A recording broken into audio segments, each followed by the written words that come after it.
কুকুর ও শুয়োর, নিকৃষ্ট মানুষের মধ্যে ফেরাউন, আবু জাহাল, নমরুদ। এদিকে তিনটে, ওইদিকে দুটো, পাঁচটা। এদিকে থাক। মুমিনের মধ্যে হচ্ছে, মুসলমানের মধ্যে একটি প্রাণী আল্লাহ বানালছেন, যে প্রাণীটাকে মুসলিম বলেছেন, যে প্রাণীটার নাম হচ্ছে উট। আর একটা জড় পদার্থ, একটা গাছ, এই গাছটাকে মুসলিম বলেছে। আর একটা প্রাণী, ছোট্ট প্রাণী, ওই প্রাণীটাকে মুমিন বলেছে। যে গাছটার কথা বলেছে সেই গাছটা হচ্ছে খেজুরের গাছ। যে প্রাণীটার কথা বলেছে এই প্রাণীটা হচ্ছে একটা মৌমাছি, যাকে মুমিন বলেছে। আর যাকে মুসলিম বলেছে সেইটা হচ্ছে উট। তাহলে উটের কিছু বৈশিষ্ট্য আছে, মুসলিমের সাথে সাদৃশ্য আছে, খেজুর গাছেরও সাদৃশ্য আছে, আর মুমিনের সঙ্গে মৌমাছির সাদৃশ্য আছে। কিন্তু মাছির মধ্যে মুনাফিকও আছে, আছে না নাই? ওই যে একটু আরাম বিশ্রাম নিচ্ছি, ভুন ভুন ভুন ভুন করে নাকে, আবার এসে নাকে, ভুন ভুন ভুন করে কানে। এ হচ্ছে মাছি। ওই যে পায়খানাতেও বসে, নাকেও বসে, মিষ্টিতেও বসে, রসগোল্লাতেও বসে, ক্যারাম বোর্ডেও বসে, তাসেও বসে, তাহাজ্জুদেও বসে, জালসায়ও বসে। কে হচ্ছে মুনাফিক মাছি, ভুনভুনে মাছি।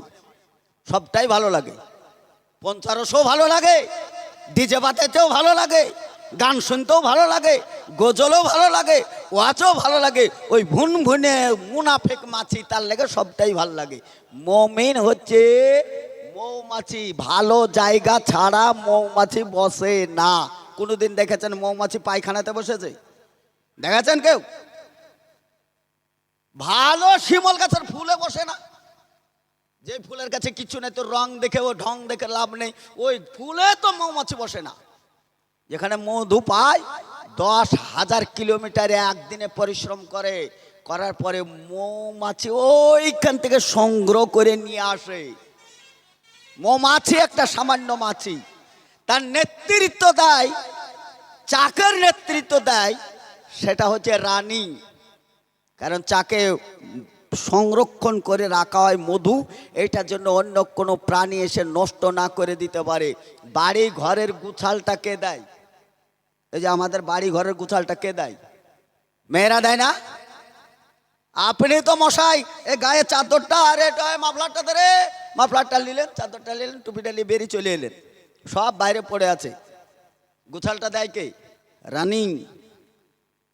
ওই রানী দেখার অধিকার রয়েছে, যে পুরুষটা মধু সংগ্রহ করতে যায় ওর পাশে আর একটা সিআইডি যায়, দেখতো এই কার সঙ্গে লিঙ্ক করছে, কোথায় যায়, কোন জায়গায় মধু সংগ্রহ করে। ওর আগে গোয়েন্দা ডিপার্টমেন্টে এসে কানে কানে বলে রানীকে যে এই লোক কিন্তু আজকে নোংরা জায়গায় ছিল, আমি নিজের চোখে দেখেছি। চাকে আসার আগে রানী বলে দাঁড়াও দাঁড়াও, ওইখানে দাঁড়িয়ে যাই, তুমি কোথায় ছিলে আজকে? তো মিথ্যে কথা বলা আমাদেরও তো স্বভাব আছে, আছে না নেই? আমাদেরও তো স্বভাব আছে। সেও অহরহ মিথ্যে কথা বলে, দাঁড়াও,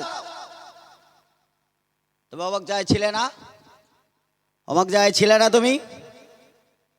দেখলো যে সত্যি সত্যি অমুক জায়গায় ধরা পড়েছে, একটা নোংরা চরিত্রের সঙ্গে চরিতার্থ করছিল। রানীর নেতৃত্বে তাকে রজম করা হয়, হত্যা করা হয়। গোটা চাকটাকে নাপাক করতে চলেছিল। তাহলে একটা নারীর নেতৃত্ব হলেও তার চাকটা সংরক্ষণ করে সামান্য অল্প কিছুদিন বাঁচে, সারা পৃথিবীর জন্য রেখে যায় এক চামচ সারা পৃথিবীর মিষ্টি সম্পদ, যার নাম হচ্ছে মধু, ওর নাম হচ্ছে মুমিন। আর আপনি মুমিন মরে গেলে ভাইপোরা যে কবরে ঢেল মারে কেন? ভাইপোদের জমি জবরদখল করে লাঠির বল, পাটির বল, মাটির বল, কোটের বল, ভোটের বল, সব বল গেলে একত্রিত করে ভাইপোদেরকে গলায় গদ্দনি দিয়েছেন, দেওয়ার পরেও 1 বিঘে জমি দখল করেছেন। ওপরে পারে না, ওপরে চায় যে মারে ঢালা। চাচা শুয়ে আছো? ও চাচা, তোর গুষ্টি আমার জমিটা খেয়ে দিয়ে এখানে শুয়ে আছিস? বলে কে? বলে না? বলে না? এখন এর জমি হাতালছে, ওর জমি হাতিয়েছে, চারিদিকে জমিদার। বাপরে জমিদার! জমিদার গেছে হজ করতে, পরের জমি দখল করে, গরম দেখে গলায় গদ্দানি দিয়ে পরের জমি দখল করে মাল, ভাঙা মাল। মাল কি করবে? হজ করতে গেছে বেটা, হজ করতে যে কাবা ঘুরছে, তপ করছে। আর বাপরে কি সুন্দর একটা লাল রুমাল মাথায় দিয়েছে, হাতে তসবিলে মতির রহমান মাদানি সেজে বাড়ি চলে আসছে। আর সুবহানাল্লাহ সুবহানাল্লাহর বেকা লাঠি হাতে ধরে আসসালামু আলাইকুম, আসসালামু আলাইকুম, আসসালামু আলাইকুম। ভাইপোর জমি দখল করেছে, হজ করে এসছে। এই হাজিগুলো দুনিয়াতে পাওয়া যায় না, এটা বানি বানি বলা হচ্ছে। পাওয়া যায় না? কে হজ করতে বলছে তোমাকে?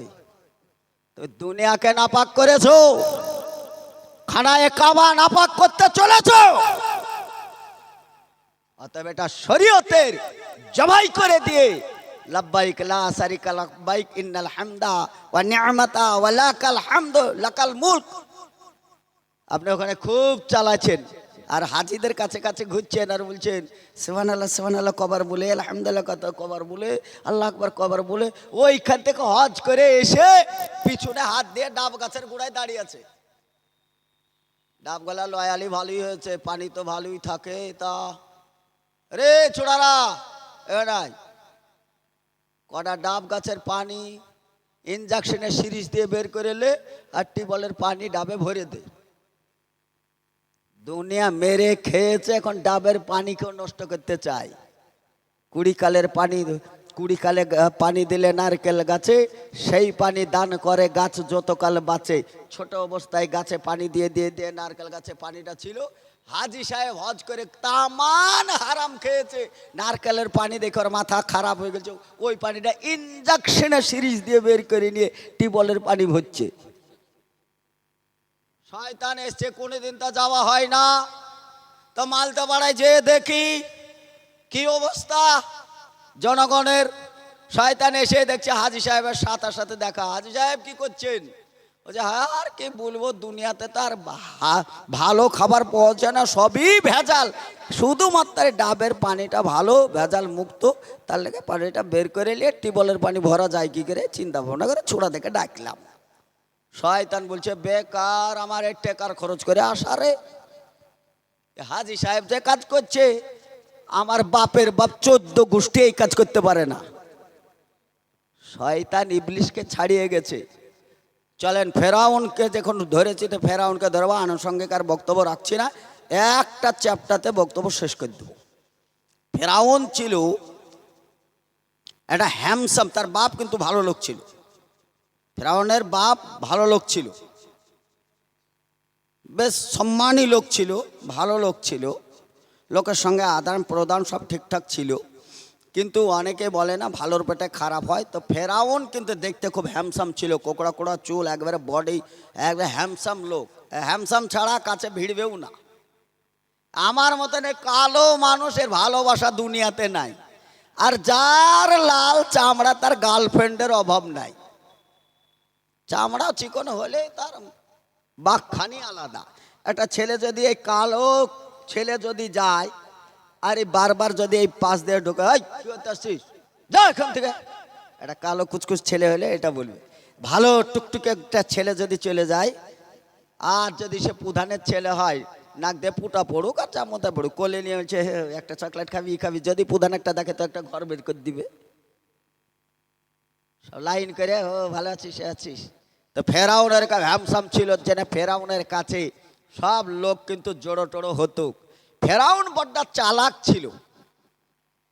ফেরাউন যেহেতু হ্যামসাম ছিল, পাড়ার ছেলেদেরকে নিয়ে আড্ডা মেরে বেড়াতো খুব। এখনকারও দেখবেন যুবক যারা একটু হ্যামসাম, তাদের পিছনে অনেক ছেলে থাকে।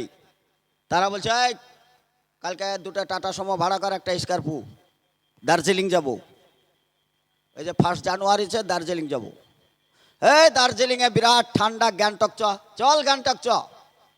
দুটা খাসি নিল, কটা নোন্দা নিল, হাঁড়ি নিল, আর তিনটে এসে ডেক বাজাতে লাগলো, ডিজে বাজাতে লাগলো। গোটা রাস্তা ধুম ধুম ধুম ধুম ধুম ধুম বাজতে বাজতে চলে যায়। বাজে না? এগুলো হয় না? এটা এই যে বাজে না, জানুয়ারি আসছে, রয় দীর্ঘি বাদ দিলে ওই মাসও যা, ওই লোকগুলোও তা।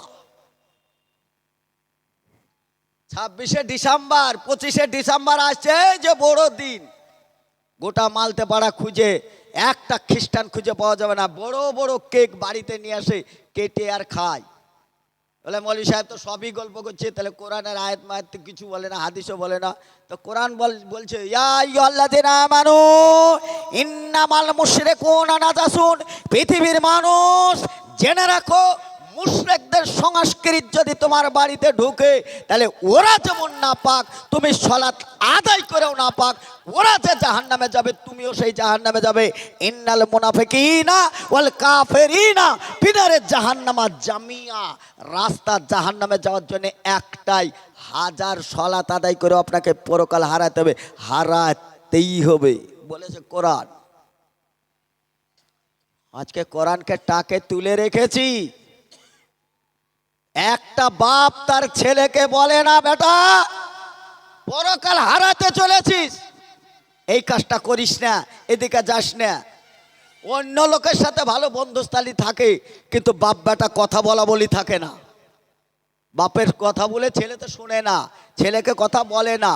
বাপ ঠিকই তাহাজ্জুদে সালাত আদায় করতে যাচ্ছে, ফজরের সালাত ওই ওযুতেই পড়বে, ছেলে বিছানায় শুয়ে থাকলো, শীতের সময় তো ল্যাপটা আরো ছেলের গায়ে ঢেকে দিল, মানে ছেলেকে জাড় লাগবে গো, ঠান্ডা লাগবে, ছেলেকে চাদর দিয়ে ঢেকে দিল। ও বেটা আমার ছেলে মানুষ, 4 ছেলের বাপ, বেটা ছেলে মানুষ, ছেলেকে ঢেকে দিয়ে নামাজ পড়তে গেল।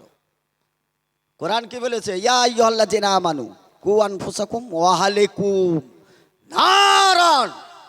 জাহান্নামের ভয়াবহতা বাঁচতে যদি হয়, তাহলে তুমি যেমন বাঁচার তাকিদে এসছো, তোমার ছেলে সন্তান, স্ত্রী, পুত্র, বিবি, বাচ্চা সবকে সলাতে নিয়ে এসো।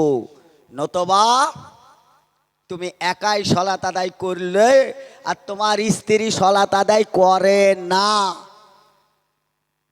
তুমি সলাত আদায় করো, তোমার স্ত্রী সলাত আদায় করে না। একজন বাইনাল আবদে বাইনাল কুফরে তারকুস সালাহ, একজন সালাত ত্যাগ করে দিল আর একজন সালাত আদায় করলো। বিবাহ বৈবাহিক জীবনটা ওইখানে তালাক তালাক তালাক আর মুখে বলার দরকার নেই, এমনি তালাক হয়ে গেছে। এরকম বেনামাজি বউ আছে না নাই? কার কার আছে হাত তোলেন। সবারই। তা আপনার ওই ছেলে যদি ওই কোক থেকে হয়তো ডিজে বাজাবে, গান বাজাবে, কারণ ডিজে বাজা ছেলে আপনার ইসে থেকে তৈরি হচ্ছে, কারণ সালাত আদায় করে না। আপনি করে, আপনি খুব একটা, মেয়েরা যদি সালাত আদায় না করে, তার স্বামী যদি সালাত আদায় করে, তাহলে স্বামীকে জাহান্নামে যেতে হবে, হবেই হবে। আর রিজালু কাওয়ামুনা আলান নিসা, মেয়েদের ওপর হুকুমদারি পুরুষের করার একবারে আবশ্যিক ফরজ করা হয়েছে। কোন স্বামী যদি নামাজ না পড়ে আর স্ত্রী যদি সালাত আদায় করে, তাহলে পারে তাকে বলতে পারবে, কিন্তু শাসন করতে পারবে না। স্বামীকে মারতে পারবে স্ত্রীরা? পারবে না। কিন্তু স্ত্রীরা যদি সালাত আদায় না করে, তাহলে স্বামীরা মারতে পারবে, কারণ স্বামীরা মারার জায়গাতে আছে। আমার মনে হয় নামাজের জন্য কোনো স্ত্রীকে মেরেছে, এটা নজিরবিহীন। বাপের বাড়ি থেকে হুডালা খাট আনিসনি কেনে, মোটর সাইকেল দিসনি কেলে, দুপাচন দিয়ে সমাজে বিচার হয়েছে দেখা যায়। জান্নাতের সব বায়ান ধরা হয়। চলেন, ফেরাউন যখন হ্যামসাম সব যখন এর কাছে মাছে আসে, তখন ফেরাউনের অর্থনৈতিক দিকটা যখন খারাপ হয়ে গেল, তখন ফেরাউন মাঝে মধ্যে এর কাছে ওর কাছে হাত বাড়ায়, এই কটা টাকা দে না রে, এই তো পশুদিন দিচ্ছি, এই কটা টাকা দে না রে, পশুদিন দিচ্ছি। এই পশুদিন দিচ্ছি বলে, এর কাছ থেকে নেই, ওর কাছ থেকে নেই, ওর কাছ থেকে, প্রত্যেককে বলে, হয় তোকে 2 দিন পরে দিচ্ছি, হয় তোকে কালকে দিচ্ছি, এই পশুদিন দিচ্ছি। যে যায় তার কাছে যায়, হ্যামসাম চেহারা দেখে আর তার ঘ্যাম দেখে তাকে টাকা ধার দেয়, আর ও বলে পশুদিন দিচ্ছি, পশুদিন দিচ্ছি।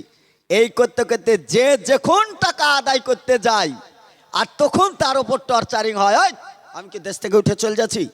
আমি এই দেশে বাস করি না? দুটো টাকা নিয়েছি তো তোর ঘুম আসে না? এই প্রথম বাক্যটা ছিল ফেরাউনের। আমাদের সমাজে এখন এটা চলছে কি চলে না বলেন? চলে না? টাকা ধার দিয়ে নেওয়ার সময় মনে হচ্ছে আরে বাপরে বিলির মতন, আর যে দিচ্ছে সে প্রধানমন্ত্রীর মতন। যখন টাকা চাইতে যাচ্ছে তখন এই ফকিরের মতন, আর ও হচ্ছে একেবারে দাম্ভিক আবু জাহেলের মতন। একই ভাষা ব্যবহার হয়। যখন দেখলো গোটা গ্রাম এরকমই আমার বিরুদ্ধে হয়ে গেছে, আর টাকা মাকা আর মান সম্মানও দেখা দেয় না, বাপেরও মান সম্মান। বাপ যখন বলে যে বেটা এই কাজটা করা তোকে ঠিক হচ্ছে, বেটা এই কাজটা করা ঠিক হচ্ছে, এটা করা ঠিক হচ্ছে, বাপ ভালো মানুষ মান সম্মানে পড়ে, আর ছেলেকে শাসন করতে যায় তোমাকেই শুধু বলে, কই আমার সামনে বলে না, তোমাকেই বলে। ফেরাউন তার গর্ব তার বাপের সঙ্গে এরকম ভাষা দেখায়। আমাদের সমাজেও এইরকম ভাষা ব্যবহার হয়। শেষের দিকে বাপ বেটায় এই বলা বলিতে বাপকে আর বাপ বলে না, মাকে আর মা বলে না। প্রথম যে বাপকে বাপ না বলা, মাকে মা না বলার এই প্রথম কাজ যেটা করে চলে এসেছে তার নাম হচ্ছে ফেরাউন। আমাদের সমাজে উচ্চ শিক্ষিত যারা ছেলে আর উচ্চ শিক্ষিতা মেয়ে যারা, তারা অধিকাংশই দেখি যারা সম্মান করে তারা তো করেই, কিন্তু যারা করে না তারা কিন্তু বাপ মায়ের সঙ্গে ঠিক একই ব্যবহার করে। ওই রকমই ফেরাউন যে ব্যবহারটা করেছিল। আদর্শচ্যুত হয়েছে কি করে? এত আদর্শচ্যুত হলেও কি করে?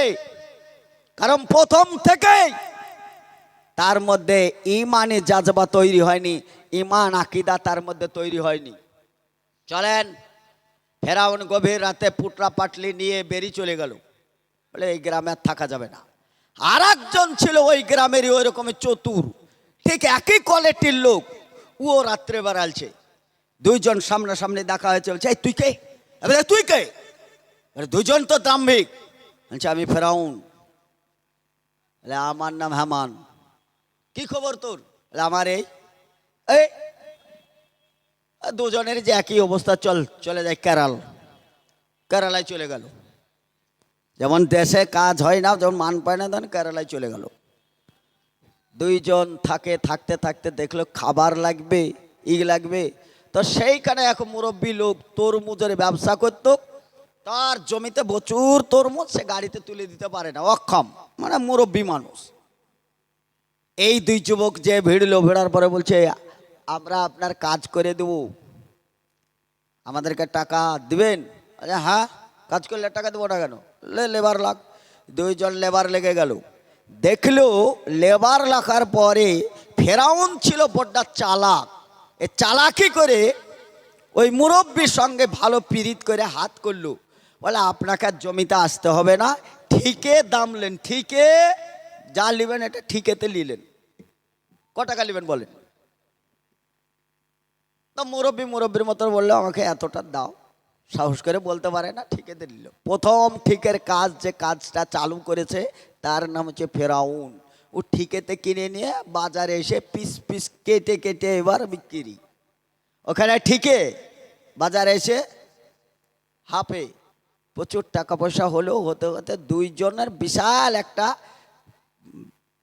আবহাওয়া পড়লো যে দুটো যুবক এসে খুব সাহসী আর ভালো ছেলে, ব্যবসাটা ভালো করে। করতে করতেই তারা থাকে কোথায় খোঁজ করতে করতে বললো যে অমুক জায়গায় থাকে। ওই দেশে আসলো একটা করোনা ভাইরাস, আমাদের যুগের যে ভাইরাস করোনা নাম দিয়েছে, সেই যুগের। এখন তো এক এক সময় নাম দেয়। যখন ঝড় আসে তার নাম বিলকিস, কার নাম আইলা, কারোর নাম মহাসেন, কাউরের নাম হচ্ছে এরকম নানান নাম দিয়ে ঝড় আসছে আজকাল। বলে কয়ে আসছে আজকে নার্গিস আসবে, আজকে আইলা আসবে, আজকে মহাসেন আসবে, এসব বলে কয়ে যে সমস্ত আসছে। তা আমাদের এসছিল করোনা, তারপরে নাকি আর একটা আরও ভয়াবহ আসছিল, তারও নাম দিয়েছে। তা সেই কালেও নাম দিয়েছে এরকম মহামারী। এই মহামারী যখন হলো তখন কবরে দাফন করার জন্য একদম কবরে লোক লাগবে। সেই যুগের মানুষ ছিল বড্ড অভাবী, কিন্তু মান সম্মান তো ছিল।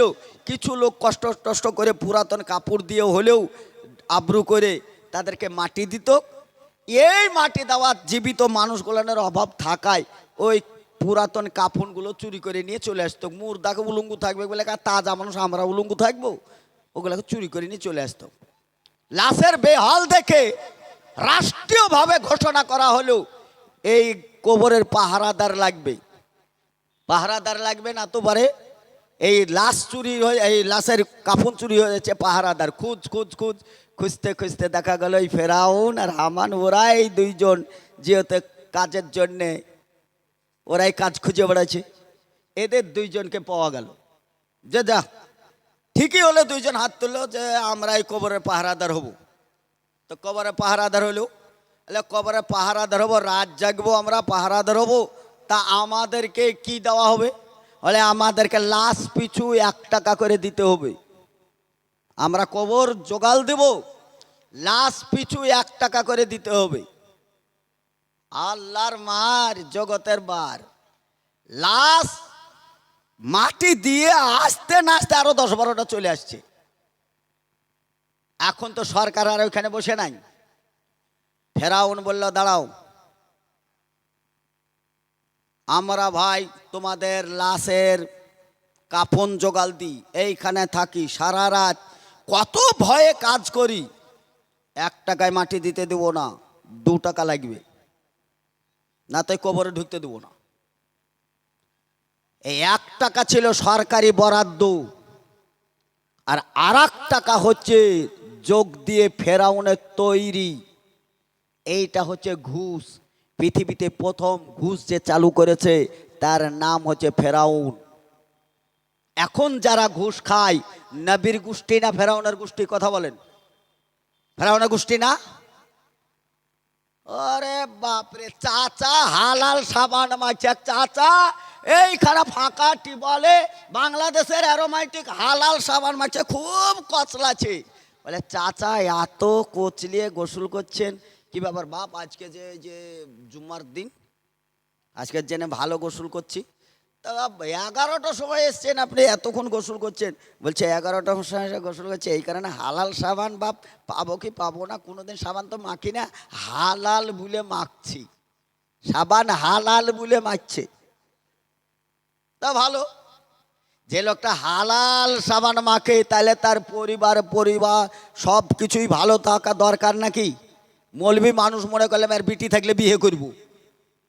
চাচা যখন হালাল সাবান মাখে তাহলে এই হালাল খোর এই লোক। খোঁজ লাগালাম, চাচা আপনার বিটি, আপনার কটা বিটি? হ্যাঁ বাপ আমার একটা বিটি। তা বিটি কি করে? বলছে কলকাতায় এক অফিসারের সাথে বিয়ে দিয়েছি। তো বলছে লাইন কাটা, একটাই বিটি, কলকাতার অফিসার যখন নিয়ে চলে গেছে, আচ্ছা থাক। অফিসার, অপেশার, যে কোনো কিছুতেই পেশারের নাম হচ্ছে অফিসার। পেশার দিয়ে মাল কামানোর নাম অফিসার। বলে চাচা কয়টা ছেলে? মেয়ে তো গেল, ছেলে কয়টা? ছেলে বাপ আমার 4টে। তা বাপ কি করে তাহলে আপনার ছেলেগুলা কি করে? একটা ছেলে হচ্ছে ব্যাংকের ম্যানেজার, আলহামদুলিল্লাহ। সাবান মাখছে কি? সাবান মাখছে হালাল। বেটা চাকরি করে ব্যাংকের ম্যানেজার। দ্বিতীয় ছেলে কি করে? আর বলে না, এই আমতলা পেটকা বাড়ির এর বড় দারোগা, মস্ত বড় দারোগা। ও চাচা, তাহলে তো আপনার ফ্যামিলি ভালোই, বেটির বিয়ে দিয়েছেন অফিসারের সাথে। আপনার ছেলে একটা ব্যাংকের ম্যানেজার, একটা ছেলে অফিসার। তা আর একটা ছেলে? হ্যাঁ বাপ আর বলেন না, ছেলেটা গ্রামেই থাকে। এ ছেলে হচ্ছে উকিল। ওকালতি করে। তার মানে ওকালতি করে মানে কালো পকেট থাকলেই হলো পকেট ভর্তি। তাও ভালো। তাহলে আর একটা ছেলে? বলে আর একটা ছেলে বিয়ালোরও। তাহলে সবগুলোই ভালো। চাচা এবার আপনি কি করেন? আপনি চাচি আর আপনি কোথায় খান?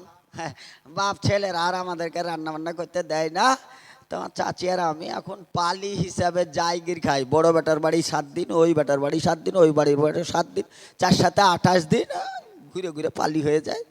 ওই হয়। সাবান মাছ চলো কি? কথা বলেন। ছেলেগুলানের চাকরি বলে দিয়েছি, ব্যাংকের ম্যানেজার, ছেলে হচ্ছে বড় দারোগা, ছেলে হচ্ছে উকিল, ছেলে হচ্ছে বিয়ালুরু। চলেন এবার এবার যাব হাদিসে, তাই তো নাকি? এতক্ষণ তো কথা বললাম, এগুলো হাদিসে আছে কিনা এবার দেখি খুঁজে। এবার চলেন। অনে আব্দুল্লাহ ইবনে মাসউদ রাদিয়াল্লাহু তাআলা আনহু قال قال رسول الله صلى الله عليه وسلم أكل الربا بابا نسيرها مثل ينك الرجل ولدته أمه। তাহলে ব্যাংকের ম্যানেজারটাই ধরা হোক, আব্দুল্লাহ ইবনে মাসউদ রাদিয়াল্লাহু তাআলা আনহু। তিনি হাদিস বর্ণনা করলেন বিশ্বনবী জনাবে মুহাম্মদুর রাসূলুল্লাহ সাল্লাল্লাহু আলাইহি সাল্লাম তিনি তার ব্যাখ্যায় বললেন, হাদিসের অর্থ নিয়ে আসলেন আকালার রিবা, যে ব্যক্তি সুদ খায়, বাবা নাসিরুহা, সুদের ৭৩টা ভাগ, ওর নিম্ন ভাগ হচ্ছে 1 টাকা পরিমাণ যে সুদ খায়, সে হচ্ছে ওয়ালাদতুহুম আনকাহা আলাদতুহুমহু, সে নিজের মায়ের সঙ্গে সে ৩৬ বার জেনা করলে যে পাপ হয়, 1 টাকা পরিমাণ সুদ খেলে সেই পাপ হয়। আকালার রিবা বাবা নাসিরুহা মিসলাইন কে রাজুল ওয়ালাদতুহুমহু, ওয়ালাদুন মানে ছেলে, উম্মুন মানে মা, নিজের ছেলে নিজের মায়ের সঙ্গে ৩৬ বার জেনা করলে যে পাপটা হয়, সেই পাপটা যদি করা হয়, আল্লাহর নবী বললেন সবচাইতে নিম্ন পাপ হচ্ছে নিজের মায়ের সঙ্গে জেনা করায় 1 টাকা পরিমাণ সুদ খাওয়া। বলেন এখন চাচা সাবান মাকে হালাল খায়, কিন্তু ছেলের বাড়ি পালি। হালাল খায় না হারাম খায়? হালাল খায় না হারাম? দ্বিতীয় ছেলেটার কাছে চলে যাওয়া হোক, আর রাসিয়াল মুরতাসি ফাহুয়া হারামুন, ঘুষ লাওয়া আর ঘুষ দেওয়া দুটেই হারাম। হারাম তো কুকুরের গোশ, হারাম তো মুসলমানের জন্য শুয়োরের গোশ। বলেন বন্ধু, যে ঘুষ খায়, ঘুষ নেয় আর ঘুষ দেয়, সে ফেরাউনের গোষ্ঠী, সে শুয়োরের গোশ খায়।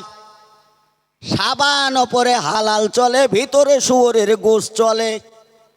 সাবান হালাল ওপরে চলে, ভিতরে মায়ের সঙ্গে জেনা চলে। চলেন দেখি ওই যা খা যা, ওই যা খা যা মিনাল আরজে সিবরিন কাতাল্লাহ ইয়াউমাল কিয়ামা। কোনো ব্যক্তি যদি আধাত কাউরির জমি দখল করে নাই, কাল কিয়ামতের মাঠে ওই জমি দখলকারীর গলাতে 7টা বা জমিন আল্লাহ ঝুলিয়ে দেবেন। লে তোর জমির দরকার ছিল জমিলে, মাথায় নিয়ে 7টা বা জমি কুকড়ি হয়ে পড়ে থাকবে। বলেন দেখি বিয়ালেরও যারা হয়, জমির তো কারবার করে, জমির আধাত এদিকে বাড়ায় ওদিকে বাড়ায়। চাচা হালাল সাবান মাকে বাড়িতে খাবার খেতে বসেছে, 11টা বাজে। সত্যি সত্যি রাস্তায় যেয়ে দেখছি তো একটা পুলিশ চলে আসছে, অফিসারের হাতে দেখছি তো বড় বড় মাগুর মাছ, দেশি মাগুর, যার কিলো হচ্ছে 1500 টাকা কিলো। মাগুর মাছ দেখে মনটা দাঁড়ালো না, একটু জিজ্ঞাসা চিহ্ন। বলে চাচা তো বলেছিল আমার ছেলে অফিসার, লোকটা তো এই দিকেই আসছে, তাহলে দাঁড়ানো যাক, একবার জিজ্ঞাসা করা যাক। দাঁড়িয়ে গেলাম রাস্তাতে, দেখলাম সত্যি সত্যি ওই লোকটিও সলাত আদায় করে।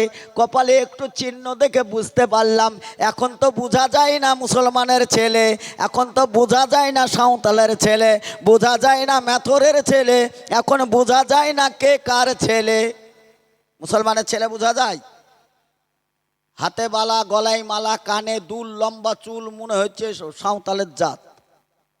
ঘুরে বেড়ায় না সমাজে, চুল কাটতে কাটতে এইদিকে চুল কাটতে কাটতে মনে হচ্ছে জুতোর বিরাস মাথায় রেখেছে। মুসলমানের ছেলে, ওরে বাপরে মুসলমানের ছেলে, এইদিকে 12টা সিঁড়ি, এইদিকে 12টা সিঁড়ি, মনে হচ্ছে হাজার দুয়ারি, মাথায় চুল কেটেছে। বাপরে, মাথায় চুল কাটার কার দেখলে এই দিককার চুল কাটতে কাটতে ডিহিতে তুলেছে, এই দিককার ডিহিতে তুলেছে, মনে হচ্ছে আস্তা একটা শুয়োরের চুল মাথার ওপর রেখেছে। শুয়োরের গর্দান বরাবরে যা চুল দেখা যায় মুসলমানের ছেলের মাথাতে তাই দেখা যায়। মনে হচ্ছে শুয়োর মার্কা চুল কেটে সমাজে বসবাস করে। বলা দরকার ছিল না। मैं ये किसी का शिकायत ना करूं, लेकिन बात से बात आती हो तो मैं क्या करूं। ইচ্ছা নেই কারোর বিরুদ্ধে বলা, কিন্তু চলে আসছে তো কি করব। মুসলমান তো চেনা মুশকিল। রাস্তায় যেদিন বেড়াবে, যেদিন যাবে স্কুল কলেজ, সেই দিন দাড়িটাকে চেয়েছে, দাড়িকে মাড়ি পর্যন্ত চেঁচে নিয়ে ফিটকেরি দিয়ে চলে যায়। বোঝা যায় অফিসার আসছে, হাতে মাগুর মাছ দেখে বুঝলাম চাচা তো বলছিল, তা মাগুর মাছটা জিজ্ঞাসা করা, চাচা তা মাগুর মাছ তা কোথায় কিনলেন? হ্যাঁ তোর পাগল ছেলে, মাগুর মাছ কিনতে পারি, বলতে পারবো ক টাকা দাম? দাম দাম বলতে পারছি না। তা কি খবর? তা বলছে কয়টা ছেলে দিল, তারা সেবিকের জন্য লাইন দিয়ে যাবে, বললো যে স্যার মাছটা খাবেন আর একটু আমাদের দিকে তাকাবেন, মাছটা খাবেন। তাহলে কি ঘুমিয়েছিল? তাকাইনি। ওর নাম হচ্ছে ঘুষ। চাচা মাছে হালাল সাবান, ওই মাগুর মাছের বাড়িতে পড়েছে চাচার পালি। মাগুর মাছের ঝোল দিয়ে ভাত খাচ্ছে আর কাটা চুপসে নিচে আর চুষছে। দেখে মনে হচ্ছে চাচা যা খাবার ধরেছে বিরাট খাবারে, তখন হালাল সাবান মাখছিল, এখন হারাম মাগুর মার গিলছে। চলেন কোরআন কি করে পড়েছেন আপনাদের ব্যাপার, কোরআন কি করে পড়েছেন আপনাদের ব্যাপার, কোরআন পড়েন দেখিন। ফালানজুরিল ইনসানু মিম্মা খুলিকা মিম্মা ইনদাফিক ইয়াখরুজু মিন বাইনি সুলবি ওয়াত তারাইব। আল্লাহ রাব্বুল আলামিন বলেন, পৃথিবীর মানুষ জেনে রাখো, তোমাদের পৃষ্ঠদেশে বীর্য থাকে পুরুষের, বক্ষ দেশে মায়েদের বীর্য থাকে। আল্লাহ রসুল বললেন, এই বুকের ওপর যদি কেউ হাত বোলায় বা একটু স্মর্দন করে তাহলে ওদের বীর্য নেমে যাবে। রসুল সাল্লাল্লাহু আলাইহি সাল্লাম বললেন, যুবতী মেয়েকে একই বিছানার মধ্যে একটা লেপের মধ্যে ঘুমাতে দিবে না। কখন যদি হাত পড়ে যায় একটু মলামলি করে, যদি তারা স্বামী স্ত্রীর মতন মিলন করে ফেলে, ও তো বাচ্চা হয়ে যাবে, কিন্তু বাচ্চা হয়ে যাবে, ওই বাচ্চার মধ্যে হাড় থাকবে না। হাদিস বুখারী।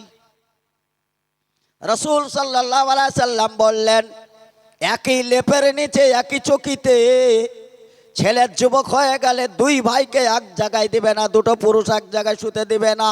কারণ তারা যদি এক জায়গায় থেকে লড়ালড়ি করে তাহলে তাদের মধ্যেও খালাত মালাত হবে, হারাম কাজ হয়ে যাবে। অতএব তাদের থেকে বিরত থাকো। আল্লাহর নবী বললেন, পুরুষের পৃষ্ঠদেশ আর মেয়েদের বক্ষ দেশে দুইজন স্বামী স্ত্রীর মিলনে সন্তান হবে। ওই সন্তান হওয়ার সময়তে সাবধান থাকো বন্ধু। মায়েদেরকে সাবধান করেছে, ছেলেদেরকেও সাবধান করেছে। ফজরের আগে মুহূর্তে যদি স্বামী স্ত্রী যদি মিলন করে নাই আর মিলন করার পরে গোসল করে নিল, ওই দিনটা যদি জুমার দিন হয় আর ফজরের আগে যদি তারা মিলন করে নাই, ফরজ গোসল করে নিল, মাথায় পানি ঢাললো, যেটা ওযু করলো, অতিরিক্ত গড়গড় করলো, নাকে পানি দিয়ে তার ছিদ্র পর্যন্ত ঝাড়া দিল, তারপরে সব গোটা ওযু করার পরে সে গোসল করে নিয়ে ওযু করে নিল। রাসূল সাল্লাল্লাহু আলাইহি সাল্লাম বললেন, দ্বিতীয় ওযু করার দরকার নেই, ওই ওযুতেই মহিলারও সালাত আদায় হবে, পুরুষেরও সালাত আদায় হবে। আয়েশা রাদিয়াল্লাহু তাআলা আনহা বলেন, আমি গোসল করতাম রসুলের সঙ্গে, একটা বাচ্চায় পানি নিতাম, কোনো সময় আমার হাত থেকে ঘটি কেড়ে নিতেন আর আমিও কোনো সময় ঘটিটা কেড়ে নিতাম, কাড়াকাড়ি করে গোসল করতাম। ওই গোসলের মধ্যে তৃপ্তিও থাকতো, মজা থাকতো। আল্লাহ রসুলকে বললাম, ইয়া রাসূলুল্লাহ, এতেও কি কোনো নেকি আছে? আল্লাহ রসুল বললেন, বলো দেখি, তুমি না হয়ে অন্য পর মেয়ে যদি হতো তাহলে গুনাহ হতো কি হতো না? আয়েশা রাদিয়াল্লাহু তাআলা আনহা বললেন, অবশ্যই গুনাহ হতো। আল্লাহর নবী বললেন, যদি পরের সাথে গুনাহ হয় তাহলে নিজের স্ত্রীর সাথে এইভাবে গোসল করলে নেকি হয়। হাদিস তো বলছি ভালোই, গোসল এরকম করেছেন কেউ? জি না। 10-12টা ছেলের মা গোসল কাকে বলে আজও জানে না। হাঁস মুরগিতে গোসল বুঝে। হাঁস দেখেছেন না? হাঁস, হাঁসে যদি হয় তাও ঝপং ঝপং করে ঝপং ঝপং করে গোসল করে গা ঝাড়া দেয়। তোমার গা ভারী হয় না? চলেন দেখি তাহলে গোসল করে আর কি বললেন, আর কি আছে? বলে ধাপে ধাপে তুমি মসজিদে, বাড়িতে ওযু করে মসজিদে চলে আসলে, ফজরের সালাত আদায় করলে, হজ করতে যাওয়া পাটাই যে নেকি হয়, অনুরূপ ভাবে একই নেকি তোমার আমল নামায় লেখা হয়। বলা যাবে না একবার সুবহানাল্লাহ? নিজের বউর সঙ্গে কথা বলতে যে ভারী লাগে, আর পরের ভাবির সাথে কথা বলতে গিয়ে মজা লাগে। কারণ জাহান্নামে যাওয়ার রাস্তা এত ভালো লাগে, জান্নাতের রাস্তা বললে খারাপ লাগে। চলেন, আল্লাহর নবী বললেন খবরদার খবরদার তোমার বীর্যের মধ্যে যেন কোনো হারাম না যায়। তোমার মতন একজন, লাকাদ খালাকনাল ইনসানা ফি আহসানি তাকওয়িম, আমি সুন্দর রূপে একজন আমি মানুষ তৈরি করব, আমি প্রতিনিধি তৈরি করব। বাচ্চা যখন পেটে আসে, বাচ্চা মিলন হলে, মিলন হওয়ার পরে আল্লাহ রসুল বললেন খবরদার খবরদার বাড়িতে কোনো ছবি রাখবে না, বাড়িতে কুকুর রাখবে না, নাপাক অবস্থায় থাকবে না। 3টে অবস্থায় থাকলে রহমতের ফেরেশতা আসে না। বাড়িতে ছবি রাখা যাবে না, কুকুর রাখা যাবে না, সে নিজের ছবি হোক আর দাদুর ছবি হোক আর নিজের মায়ের ছবি হোক, নিজের বাপের ছবি হোক, ছবি বাড়িতে রাখা যাবে না। যদি ছবি রাখা হয়, আল্লাহর নবী বললেন ওই প্রথম নজরটা যার দিকে পড়বে, ছেলে মুসাফা তার দিকে রাখবে। ফজরের বেলা ওঠার আগে তোমার স্বামীকে বাড়ি থেকে বেরাতে দিবে না, তোমার স্বামীর সঙ্গে তুমি সম্পর্ক রেখে থাকবে। যদি স্বামী বাইরে বেরিয়ে চলে যায় আর তুমি সকালবেলায় পানি আনতে যাও, যদি ওই দিক দিয়ে সাঁওতাল চলে দেয়, ছেলে হবে বটে কিন্তু হওয়ার পরে একটু বড় হবে, 30 দিন নুক নিয়ে বেড়াবে। তাহলে নিজের বাচ্চা ফ্যামিলি কন্ট্রোল করা কখন থেকে শুরু? চলেন, বলা হচ্ছে প্রথম হচ্ছে স্বামী স্ত্রীর দাম্পত্য জীবনের ভালোবাসা থেকে নিয়ে যে গোসল করে মসজিদে আসার, সে সলাতে যাওয়া। এখন রইল যে আল্লাহ এই মিলনে যদি বাচ্চা দাও তাহলে আমাকে নেক সন্তান দান করো। বাপেরও কর্তব্য, মায়েরও কর্তব্য। দ্বিতীয় কথা হচ্ছে বাড়িতে কোনো ছবি টবি রাখলে ওই ছবির মতন মুসাফা রাখবে। বলছে সোহেল সালাফি এসেছিল, বক্তব্য ভালো রেখেছে, যদি কোনো ছবির দিকে তাকানো হয় তাহলে সেই ছবিতে আমির খানকে বেশি ভালোবাসি, আমির খানের ছবি রেখে দে, একটা আমির খান ছেলে হোক। এখন এই ছবি চলছে, ছবির ওই ছবি বাদ গেছে, মোবাইলে দেখছে, পেটে বাচ্চা ভরা আছে, মা মোবাইল দেখছে। ছেলে হওয়ার সাথে সাথে এখন মোবাইলের কারবার না, পটে পায়খানা ফেরাতে বসেছে, পায়খানা ছেলের আর হয় না, করে কাঁদছে আর পায়খানা ফিরবে। তখন কি দরকার? এই যে মোবাইল। পেটে মা দেখেছে মোবাইল, ছা দেখবে না, মোবাইল হাতে দিচ্ছে, তখন এবার পটে পায়খানা ফিরছে, কি এখন পায়খানা মাথায় উঠে বসে থাকছে, ওর মা বুঝছে, ওর ছা বুঝছে, দুনিয়ার লোক কেউ কিছু বুঝে না। ভাত খাওয়াতে যে আগের মেয়েরা তো শোনা আমার ময়না, আমার 2টা ভাত খাওয়া খাওয়া করে গুলে টুলে খাওয়াতে, এখন আর ওই গুলে আর আদর কদর বাদ গেছে। হাতে মোবাইল থাকবে, 2টা ভাত গিলিবে, হাতে মোবাইল থাকবে না, গিলবে না। আর মা মোবাইল দেখেছে, চা দেখবে না কেন? পরিবেশ নষ্ট কোন দিক থেকে হয়? চলেন দেখি। রাসূল সাল্লাল্লাহু আলাইহি সাল্লাম বললেন তুমি যদি আজকের খাবার খাও, সে খাসির গোশই খাও, হরিণের গোশ খাও, আর দুম্বার গোশ খাও, আর তুমি মাগুর মাছ খাও, যা কিছু খাবে, ভিতরে গেল না বাইরে বলেন তো? ভিতরে যায় নাই? এখন ভিতরে যাওয়ার পরে সে তো শরীরে পুট করলো, শরীরের ভিতর থাকলো। এখন এই খাবারটা শরীরে থাকার মেয়াদ হচ্ছে 40 দিন। এই 40 দিন হারাম খাবার যদি ঢুকে এক লোকমা, 40 দিন কোনো ইবাদত আল্লাহর কাছে গ্রহণযোগ্য নয়।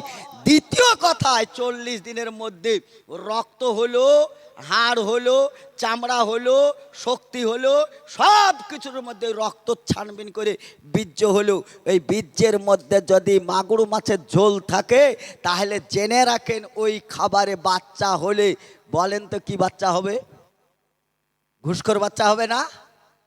হারাম বাচ্চা হবে না? চাচা ওপরে হালাল সাবান মাখছে আর ভিতরে মাগুর মাছ ঢুকছে। চাচা ওই চাচার বাচ্চা হলে মাগুর মাছের বাচ্চা হবে গো।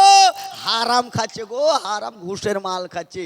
কিনা তো সিভিক চাকরির জন্য লাইন দিয়েছে, তারা মাছ ঘুষ দিয়েছে। চাচা চুপচুপ করে খাচ্ছে, হালাল সাবান মাখছে। চাচা জুমার নামাজ পড়বে, লা তুকবুলু সালাহ বেগাই তুহুরিন বলে সাদাকাতে বিহিনা গুলুলিন।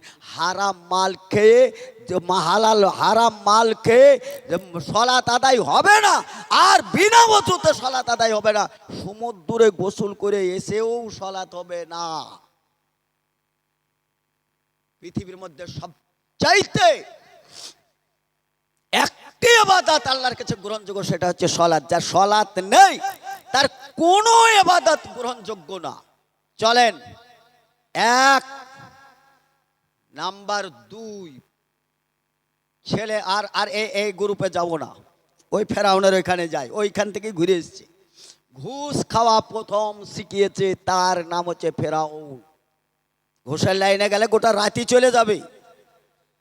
আমরা বলি হাদিস কোরআন, সব পৃথিবীর মধ্যে উত্তম চরিত্রের নবী মুহাম্মদুর রাসূলুল্লাহ সাল্লাল্লাহু আলাইহি সাল্লাম, সেই চরিত্র আমাদের মধ্যে পাওয়া যায় না।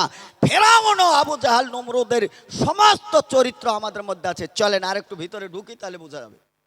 তাহলে ঘুষ প্রথম। এই টাকা প্রচুর পরিমাণে টাকা আমদানি হলো। 1 বস্তা টাকা যখন হলো, এই টাকাগুলো নিয়ে গিয়ে রাজ দরবারে রাজার কাছে গিয়ে জমা দিল। মিশরের রাজা তার কাছে গিয়ে জমা দিল, বলে এই টাকাগুলো আমরা কবরস্থান থেকে আমাদের বেতনের টাকা আমরা এই করেছি, জোগাড় করে নিয়ে এসেছি, আমরা এই টাকাগুলো গরিবদেরকে দান করতে চাই। ফেরাউনের প্রথম চাল চেলে দিল যে গরিবদেরকে দান করব। তাহলে ফেরাউনের এই কাজটা ভালো কাজ, বিরাট ভালো কাজ ছিল। সমস্ত গরিবের মধ্যে টাকাটা বিলি বন্টন করে দিল রাজকোষ থেকে, সবাই দেখলো। কিন্তু হামানের মনটা খুব খারাপ। হামান বলছে, তুই আমার ভাগটা দে দে, তুই যেমন তাই করবি করগা। বলে দাঁড়া দাঁড়া দাঁড়া, চুপ থাক, তুই দেখতে থাক। সব টাকা পেয়ে জনগণ খুশি না বেজার? টাকা পেলে বিরাট, এখন মমতার টাকা পেয়ে মানুষ খুশি না বেজার? ও এই কথা বলা তো যাবে না, কংগ্রেস দল আছে বড় ঘুষ দিয়ে মলবি তুলেছে তাই বলতে পারে। টাকা পেলে পরে ইসাফির না মুসাফির, সবসে বড় হয় পয়সা পীর। কোনো পীর কাজে লাগে না, পয়সা পেলে পরে পীরের খুব দাম। চলেন, পীররা তো পয়সা কামানোর জন্য নেমেছে। চলেন দেখি, অনেক টাকা সব বিলিয়ে দিল। জনগণ দেখলে যুবক দুটোর নাম গোটা শহরে মুখে মুখে, যুবক কবরে থেকে ইনকাম করে আমাদেরকে দিল। আরে বাপরে, বিরাট ভালো লোক, বিরাট ব্যাপার, বিরাট কিছু এইসব বিরাট আলোচনা, বিরাট লম্বা আলোচনা। আল্লাহর কি শান। কিছুদিন পরে ওই মিশরের বাদশাহ মারা গেল, রাজা মারা গেল। এখন রাজা মারা গেল, দেশের রাজা মারা গেলে তো আবার রাজার দরকার নাকি? রাজার দরকার নেই। রাজকোষ থেকে ভোটে দাঁড় করানো হলো, রাজকোষ থেকে ভোটে দাঁড়ালো, নির্বাচিত ভাবে রাজার পক্ষ থেকে ভোটে দাঁড়ালো। ওই কৌশলে ফেরাউন আর একদিকে ভোটে দাঁড়িয়ে গেল। কারণ ফেরাউন এর আগে টাকা ঝেড়ে চলো না, ভোটাভুটি হতে লাগলো। ভোটাভুটি, সবার মুখে এক আলোচনা, আরে রাজা করলে ওই লোকটাকে করে যে টাকা দিয়েছে। ভোটের রেজাল্ট হলো, ভোটের রেজাল্টে দেখা গেল ফেরাউন রাজা। ফেরাউন এখন মিশরের রাজা, এখন কবরের পাহারাদার ছিল। এখন মেন স্টেজে এখন ফেরাউন যা আইন তৈরি করবে তাই মানতে বাধ্য হবে। শুনতে পাওয়া যায় ভারতের প্রধানমন্ত্রী নরেন্দ্র মোদী চা বিক্রি করে বেড়ায়, কোথায় বিক্রি করেছে, কোন কেটলিতে বিক্রি করেছে ও জানার আমাদের নেই, খবরে পাওয়া যায়। এখন চায়ের আইন বাদ গেছে, আইন যা তৈরি করছে তা মাথা পেতে মেনে নিতে বাধ্য, নাকি হচ্ছে না? এটা যা করে খুশি তাই করছে। ফেরাউন যখন এইটা হয়ে গেল, হামান তখন বললো, তোর তো গতিবিধি হলো, আমার তো কিছু হলো না। তা বলে দাঁড়া দাঁড়া দেখছি। ফেরাউন যখন রাজা হয়ে গেল, ওই রাজকোষে থাকতে থাকতে থাকতে রাজার ওপরে যিনি ছিলেন, কিছুদিন পরে মুরব্বী লোক সেও মারা গেল, বাদশা মারা গেল। ফেরাউন ইস্তফা দিয়ে দিল, বলে এই পদে আর আমি থাকছি না। এই পদটা যখন খালি দেখে হামানকে দাঁড় করে দিল, তুই দাঁড়িয়ে যা এই ভোটে, আমার পদে তুই দাঁড়া। হামানকে ভোটে দাঁড় করে দিল। আর ফেরাউন বাদশা মারা গেছে, ওই পদে ফেরাউন দাঁড়ালো। দল বেদল হতে হতে হতে হতে বাদশার পক্ষের লোক হেরে যে ফেরাউন জিতে ওই মিশরের বাদশা হয়ে গেল, আর হামান হয়ে গেল ওইখানকার প্রধানমন্ত্রী। বিষয় বোঝা যায়? এখন দুইজন, এখন কি একজন বাদশা আর একজন মন্ত্রী, জনগণের কল্যাণ করে আর টাকা ছড়ে সব কিছু করে বেড়ায়, আর তো কেউ নাই। হঠাৎ করে ফেরাউন বলল, আমরা তো দেশের অনেক কল্যাণ করেছি, অনেক কিছু করেছি। তো সেই দেশের কাহেন গণক বড় বড় তাদেরকে ডাকা হলো রাজকোষে। বলে দেখো তো আমাদের শত্রু মত্রু কেউ আছে না নাই? আমাদের শত্রু আছে দেশে, দেখো কে আছে। গণকরা হাত চালিয়ে দেখলু, দেখে বলছে, যা গণনায় আসছে তোমার স্টেজে তোমার রাজকোষের 70 জন্ম হতে চলেছে। অর্থাৎ রাজকোষ তোমার আর থাকবে না অল্প দিনে। কি বলে? কোথায় রাজকোষ? ফেরাউনের দাম্ভিক তখন ছড়িয়ে বলল, শোনো, এলান করে দিল আইন, সরকারি আইন, বলে কোন যুবক বিবাহ করতে পাবে না আজ থেকে। বিবাহ যদি না করে তাহলে পারে দেশে বাচ্চা তো আর হচ্ছে না। আর কিছু প্রহরী দাঁড় করলো, সিপাহী খাড়া করলো, যারা বিবাহ করেছে তারা স্ত্রীর কাছে আজ থেকে থাকতে পাবে না। তাহলে দুটো আইন হলো। নাম্বার 3, যাদের গর্ভে বাচ্চা, মেয়ে বাচ্চা হলে তাকে ছেড়ে দাও সুসম্মানে, পুরুষ বাচ্চা হলে হত্যা করো। আইন তৈরি হলো সরকারি, সরকারের আইন তৈরি। গণকদেরকে ডাক দিয়ে বলো, প্রায় কচু কাটা করলো গোটা মিশর, নীলনদ একদম রক্তায় রঞ্জিত সব কচি কচি বাচ্চাদের পেট থেকে বাচ্চা, অনেক বাচ্চা কাহেন এনে দেখেছে, ছেলে আছে না মেয়ে আছে, যদি বলেছে মেয়ে, ওই মেয়ের পেট চিরে তরবারি দিয়ে বাচ্চাকে জবাই করে দেওয়া হয়েছে। যেটা আমাদের ভারতবর্ষে গুজরাটে এরকমই ঘটনা ঘটেছে, যে মুসলিম মায়েদের পেট থেকে তরবারি দিয়ে চিরে বাচ্চাকে তরবারির ডগাতে, ত্রিশূলের আঘাতে ঘুরিয়ে ঘুরিয়ে আগুনে নিক্ষেপ করা হয়েছে, ফেলে দেওয়া হয়েছে। আসাম বলে একটি জায়গা, যেখানে একই ফেরাউনের চাল চালিয়ে ঠিক পেট থেকে চিরে বাচ্চার, নবজাত বাচ্চাদেরকে ত্রিশূলে ঘুরিয়ে ঘুরিয়ে ঘুরিয়ে আগুনে পুড়িয়ে ছারখার করা হয়েছে। বর্তমানে এখন যেটা ইসরায়েল ফিলিস্তিনের বাচ্চাদেরকে একই ফেরাউনের দাবানল চালাচ্ছে। যত অত্যাচার সব মুসলিম কমিউনিটির ওপর।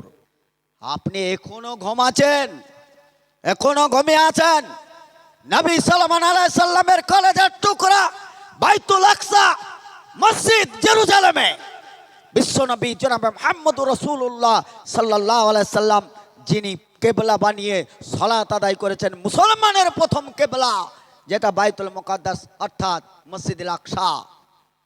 সেই মসজিদুল আকসাতে বর্তমান রিসেন্টলি মসজিদের বারান্দায় একদিকে গরুর জবাই করার কষাই হলে আর এক বারান্দার আর এক পাশে শুয়োর জবাই করার কষাইখানা তৈরি করেছে। তুমি তো মুসলিম বন্ধু হাজারো দোয়া করেছো, হাজারো দোয়া করো, তোমার কোনো দোয়া কবুল হয় না। না হওয়ার কারণ না হওয়ার কারণ হচ্ছে এই বীর্যের মধ্যে, রক্তের মধ্যে হারাম ভরা, ওপরে হালাল সাবান মাখা। চলেন দেখি ফেরাউন সমস্ত বাচ্চাকে কচুকাটা করেছে।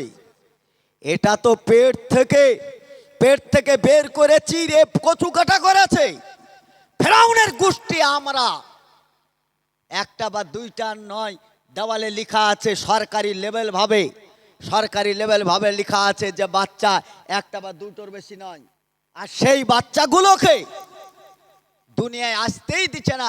সুখী পরিবার হবে, সুখ নেওয়ার জন্যে বাচ্চাগুলোকে জবাই করে দিয়ে সমাজে অধিকাংশই একটা দুটোই বাচ্চা দেখা যায়, বেশি বাচ্চা হয় না।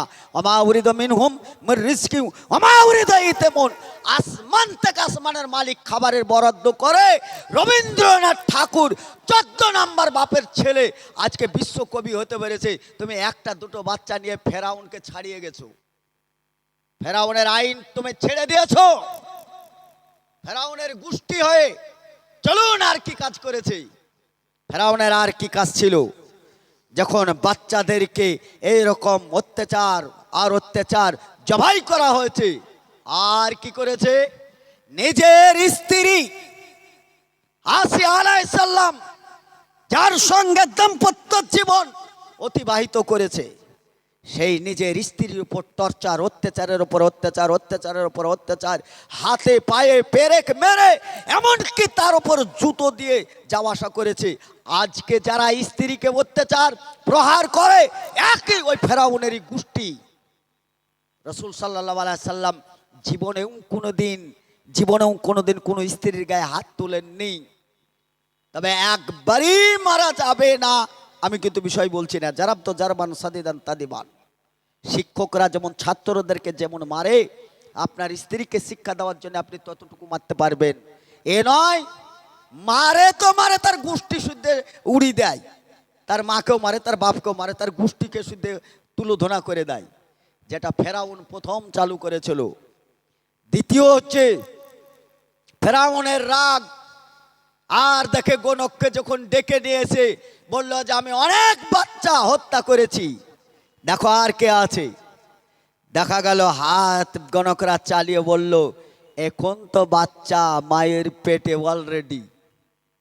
বাচ্চা খুঁজতে মাকার আল্লাহু আল্লাহু খায়রুল মাকিরিন।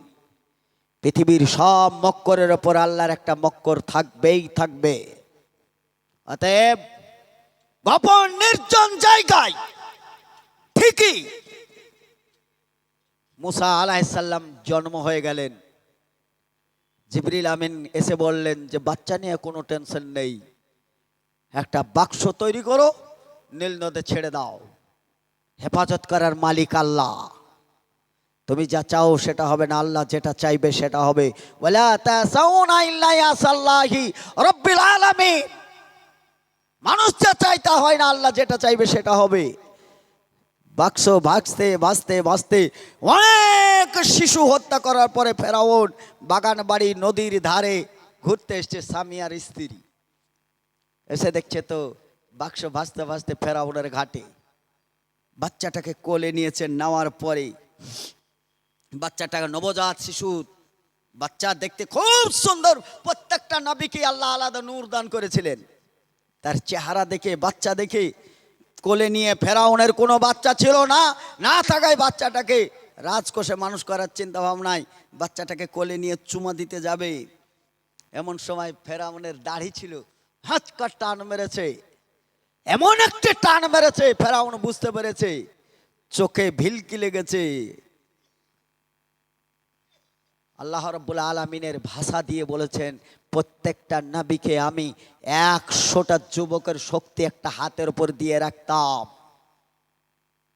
শেষ নবী, আখিরি নবী, বিশ্ব নবী জনাবে মুহাম্মদুর রাসূলুল্লাহ সাল্লাল্লাহু আলাইহি সাল্লামের 450 যুবকের পাওয়ার ছিল একটি হাতে। জীবনেও কাউকে আঘাত করেনি। ফেরাউনের বাবরচিকে এক থাপ্পড় মেরেছিল মুসা আলাইহিস সালাম, দুনিয়া থেকে বিদায় হয়ে গেছে। বন্ধু আমার, ফেরাউনের চরিত্র এই পর্যন্ত থাক, কারণ টাইম খুবই কাছাছে, পরে পুনরায় ফিরব। আর একটা প্রাণী বলেছিলাম সবচাইতে নিকৃষ্ট প্রাণী, এই প্রাণীটার নাম হচ্ছে কুকুর। আর একটা প্রাণীর নাম হচ্ছে আরো নিকৃষ্ট, যার নাম হচ্ছে শুয়োর।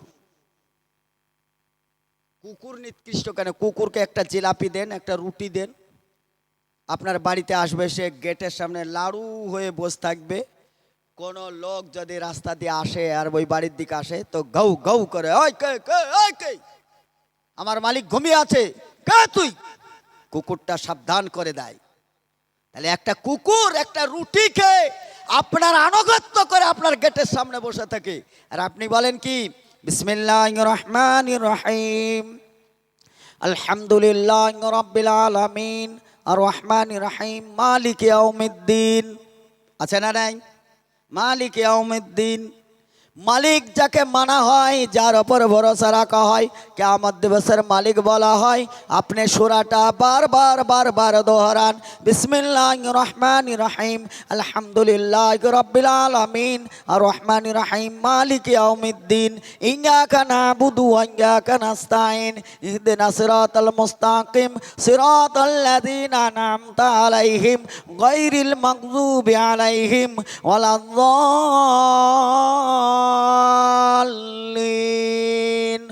আমিন। আপনি সূরাটা পড়ার পরেও আপনি নিজেই হয়তো এক বেলা যান, আর এক বেলা যান, দ্বিতীয় যান, তৃতীয়, আপনি সব সময় যেতে পারেন না, নিজের ছেলেরাও যেতে পারে না, আপনার মালিকের কাছে আপনি আগলদারি করতে পারেন না। একটি কুকুর একটা রুটি খেয়ে মালিকের আনুগত্য করে, গেটকে পাহারা দেয়, আর ওইখানে তারা আনুগত্য করে। বন্ধু আমার, কুকুরের তো একটা ভালো দিক পেয়ে গেলাম, কুকুরের আরও খারাপ দিক, আরও ভালো দিক দেখা যায়। একটা লোক ঝোলা নিয়ে চলে যায়, একটা কুকুর এসে বলে এরকম আলেমদেরকে, মাওলানাদেরকে, হুজুর বলেন তো আমার খারাপ অভ্যাস কোনটা, আমি কি কি খারাপ কাজ করি, যদি বলেন আপনি তাহলে আমরা ওই খারাপ পরিবেশটা আমরা বন্ধ করে দিয়ে ভালো পরিবেশে আসব। আমার খারাপ পরিবেশ কি আর খারাপ অভ্যাসটা কি বলেন? প্রথম নাম্বার বলা হলো, তুমি সমতল জায়গা বাদ দিয়ে তুমি উঁচু উঁচু জায়গায় ট্যাং ছেড়ে প্রস্রাব বেরো, এটা তোমার খারাপ অভ্যাস।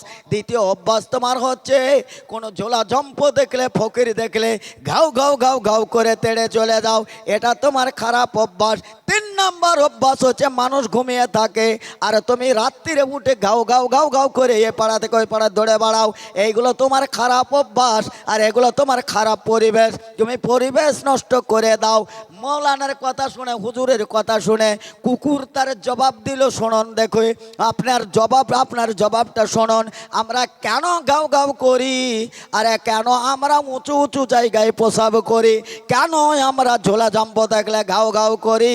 আপনাকে একবার জানেন নাকি আল্লাহ রাব্বুল আলামিন সকল মানুষের রব, আলহামদুলিল্লাহি রাব্বিল আলামিন, যিনি সকলের রব, তিনি সবার আহার দাতা, নেদার দাতা, রাত্রির মালিক, দিনের মালিক, জমিনের মালিক, আসমানের মালিক, সার জমিনের মালিক, আলহামদুলিল্লাহি রাব্বিল আলামিন। আমি ওই ঝোলা জম্প দেখলে গাও গাও গাও গাও করে তেড়ে যাই, কারণ ওই ঝোলা জম্পওয়ালারা বাড়ি বাড়ি যায় আর লা ইলাহা ইল্লাল্লাহ বলার ভিক্ষা করে। আমরা বলি যে গাও গাও করে ঝোলাওয়ালাদেরকে তাড়ি, ও ঝোলাওয়ালারা তোমরা মানুষের কাছে হাত পেতো না, ভিক্ষে করো না। ঝোলাওয়ালারা তোমার মালিক আছে, তার কাছে তুমি ভিক্ষা চাও, সর্বভিক্ষার মালিক তিনি, তোমাকে সব দিয়ে পরিপূর্ণ করবে। তুমি আল্লাহর কাছে চাওয়া বাদ দিয়ে তুমি মানুষের দ্বারে দ্বারে যাও তুমি ভিক্ষা করতে। এর জন্য ঝোলা জম্প দেখলে ঘাউ ঘাউ করি, মানে মালিক থাকতে মানুষের কাছে হাত পাতা, এটা সহ্য করতে পারি না। শোনুন আর একটা, কেন যে আপনি বললেন ডিহি জায়গায়, উঁচু উঁচু জায়গায় পায়ে প্রস্রাব করি। শোনেন, আমরা জমিনটা আল্লাহ রাব্বুল আলামিন বলেছেন শেষ নবীর উম্মতের জন্যে গোটা জমিনটা বিছানা বিছি দিয়েছে, যেখানে খুশি হবে, যেখানে সময় হবে সেইখানে সলাত আদায় করে নিবে। এর জন্য আল্লাহ রাব্বুল আলামিন সমতল জায়গাটা সিজদার বানিয়েছে। আমরা উঁচু জায়গায় প্রস্রাব করি, সমতল জায়গায় প্রস্রাব করি না। ওইখানে আদম সন্তানের সেজদার জায়গা আছে, ওইখানে সেজদা করবে। ওর জন্য আমরা উঁচু জায়গায় আমরা প্রস্রাব করি, ওইখানে সেজদা করার জায়গা নাই। 3 নাম্বার হচ্ছে মানুষের আয়ু খুব কম, সময় হাতে কম, আর রাত্রি হয়ে গেছে, এখন আজানের টাইম, উঠে পড়ো এবং উঠে পড়ে তুমি মনিবের কাছে যাও, যা তোমার চাওয়া পাওয়া আছে সেইখানে তুমি যাও আর সেইখানে তুমি চাওয়া পাওয়া করো। ওর জন্য রাত্রিরে আমরা ডেকে ডেকে দিই, আয়ু তোমার কম, এবাদত বেশি করে নাও, ঘাউ ঘাউ ঘাউ ঘাউ করি, ওরে উঠে যা রে, ওরে আদম সন্তান উঠে যা রে, আল্লাহর এবাদত করগা, আল্লাহর বন্দি করগা, জান্নাতে চলে যাগা, জান্নাত নেগা। ওরা ঘুমিয়ে থাকে, ওর জন্য আমরা ঘাউ ঘাউ করে চলে যাই। কুকুরের ভালো অভ্যাস না এগুলো? কুকুরের এগুলো ভালো অভ্যাস না? অভ্যাস না বলেন? আমাদেরকে খারাপ লাগলেও কুকুরের কিন্তু এটা ভালো অভ্যাস। তাহলে কুকুরের কয়টা পেলাম? একটা রুটি বা একটা জিলাপি দিয়ে সারা রাত পাহারা দিয়ে নেওয়া হয়। 2, উঁচু জায়গায় প্রস্রাব ফিরে সমতলটা সেজদার জন্য ছেড়ে দেয়। 3, ফকিরকে মানুষের দরে দরে ভিক্ষে করা বাদ দিয়ে ঝোলা জম্পওয়ালাদেরকে আল্লাহর কাছে ভিক্ষে করতে যা বলে ঘাউ ঘাউ করে যায়, এটাও ভালো পরিবেশ ছিল। 3, 4 নাম্বার হচ্ছে রাত্রে ডেকে দিই, মানে কি ঘুম থেকে উঠ, আসসালাতু খায়রুম মিনান নাওম, তোর সবচেয়ে উত্তম জায়গায় ডাক দিয়েছে, তুই এখনো ঘুমিয়ে আছিস কেন? দুনিয়াতে বলা হয় নাই যে দুনিয়ায় কোনো জান্নাত দেখতে চাইলে নবীর আল্লাহর মসজিদে চলে যাও, যেখানে জান্নাতের একটা টুকরা। এই রকমই লোক থাকে মসজিদ ভর্তি, কেউ কাউকে ধাক্কা ধাক্কি করে না, কেউ কাউকে ঠেলাঠেলি করে না, এটা হচ্ছে জান্নাতি পরিবেশ। যতক্ষণ থাকা হয়, নবী বললেন মসজিদে যখন ঢুকবে ডান পা দিয়ে ঢুকো, কারণ ঝুঁকে যদি ডান দিকে মারা যাও, মসজিদে মারা গেলে যে লোকটি মসজিদে মারা যাবে তার আগেই আল্লাহ রসুল বললেন ওযু করার সময় হাতের গুনাহ ক্ষমা হয়েছে, মুখের গুনাহ ক্ষমা হয়েছে, চোখের হয়েছে, মুখমণ্ডল হয়েছে, পায়ের ক্ষমা হয়েছে। আশহাদু আল্লা ইলাহা ইল্লাল্লাহু ওয়াহদাহু লা শারীকা লাহু ওয়া আশহাদু আন্না মুহাম্মাদান আবদুহু ওয়া রাসূলুহু, সমস্ত গুনাহ ক্ষমা। মসজিদে ঢোকার সময় আল্লাহুম্মা আফতাহ আলী আবওয়াবা রাহমাতিকা ইযা হাদাকুমুল মাসজিদা ফালইয়ারকা রাকাতাইন, মসজিদে বসে সালাত আদায় করে লোকটি যদি মারা যায় সরাসরি জান্নাতে যাবে। সুবহানাল্লাহ বললেন না? সুবহানাল্লাহ বিহামদিহি সুবহানাল্লাহিল আযীম। কুকুর কিন্তু এটা বলে দিলেন। তাহলে কুকুর নিকৃষ্ট, বারবার বলছি, আর নিকৃষ্টর কারণটা কি? চলুন কুকুরের নিকৃষ্ট মিলিয়ে নিয়ে নেবার। এবার নিকৃষ্ট দিকটা বলছি কুকুরের। কুকুরের আর একটা দিক হচ্ছে, যার নিকৃষ্ট দিক হচ্ছে, আমার জাতি কোনো জায়গায় দেখা হলে তার সাথে সাক্ষাৎ হলে পরে আসসালামু আলাইকুম, আসসালামু আলাইকুম আমরা বলি, ওয়ালাইকুম আসসালাম, ওই লোকটা বলে, ওর গোনাটাও ঝরে যায়, আমার গোনাটাও ঝরে যায়, দুজনায় আপোষে মহব্বত হয়ে যায়, মুসাফা করে মনটা বড় পাতলা হয়, আনন্দ হয়। এইটা হচ্ছে মুসলমানের সমাজ। কিন্তু কুকুরের সমাজ হচ্ছে, একটা কুকুর তার নিজের জাতিকে যদি দেখে তাহলে ঘাউ ঘাউ করে তেড়ে চলে যায়, নিজের জাতির সঙ্গে সম্পর্ক রাখে নাই। এইটা হচ্ছে কুকুরের নিকৃষ্টতমা। কুকুর নিজের জাতের সঙ্গে সম্পর্ক রাখে না। দেখেন না, আপাতত কুকুরের স্বভাবটা এখন আমাদের সমাজে এসছে। কুকুরের স্বভাবটা আমাদের সমাজে নাই। ভাইপোর সাথে কথা নাই, ভাইয়ের সাথে নাই, কোনো সময় দেখাচ্ছে বাপের সাথেও নাই। ছোট ভাইকে বাপ একটু বেশি ভালোবাসে বলে বাপের সাথেও কথা বলে না। সবচেয়ে নিকটে যে জন্ম দিয়েছে সেই লোকটি পর্যন্ত আজকে কথা থেকে বঞ্চিত হয়েছে। কুকুরের বলছিলাম তো ভালো লাগছিল, আপনি তো মানুষের সমাজে বাস করেন, আপনার এই অবস্থা কেন? চলেন, আর কুকুরের কি অভ্যাস খারাপ? কুকুরের লজ্জাস্থান তুলনায়, কুকুরের লেজটা অনেক বড়। বড় না? কুকুরের লজ্জাস্থান তুলনায় লেজ বড় না? কিন্তু কুকুরের কাজ হচ্ছে লেজকে গুটিয়ে রেখে গোটা জনগণকে দেখানো। এটা হচ্ছে তার সবচাইতে পৃথিবীর মধ্যে নিকৃষ্ট, বেহায়া, নির্লজ্জ। আমাদের সমাজে আমরা যদি কোনো শাড়ি কাপড় কিনে নিয়ে আসি 11:30 হলে পারে আমাদের গিন্নিদের মনটা খারাপ হয় না? কথা বলেন। বেজার বেজার ভাব, তোমার চোখ নাই, তুমি বা রোজ রোজ শাড়ি কেনো, 11.5 হাত হয়, এবার আমি যাব শাড়ি কিনতে 13 হাত হবে। এখন অধিকাংশই মেয়েরা, পুরুষ বাড়িতে থাকে আর মেয়েরা মার্কেট মার্কেট ঘুরে বেড়ায়, বাজার করে মেয়েরা। এখন তো সোশ্যাল মিডিয়ায় ট্যাগ করেছে, ফোনে ট্যাগ করে দিয়ে বলছে এই আন্ডার প্যান্টটা তোমার লিচি ভালো লাগছে, বেশ মিটমিটের রং। বেটা ছেলের আন্ডার প্যান্ট মেয়ে ছেলেতে কিনছে, ও আপনার বউ কিনছে। সুপার মার্কেটে আপনার বউ চলে যাচ্ছে মিটমিটে কাপড় কিনতে, আরো আটটালছে রাঙা চাঙ্গা, মানে আরো যেন লোকে আমাকে দেখে।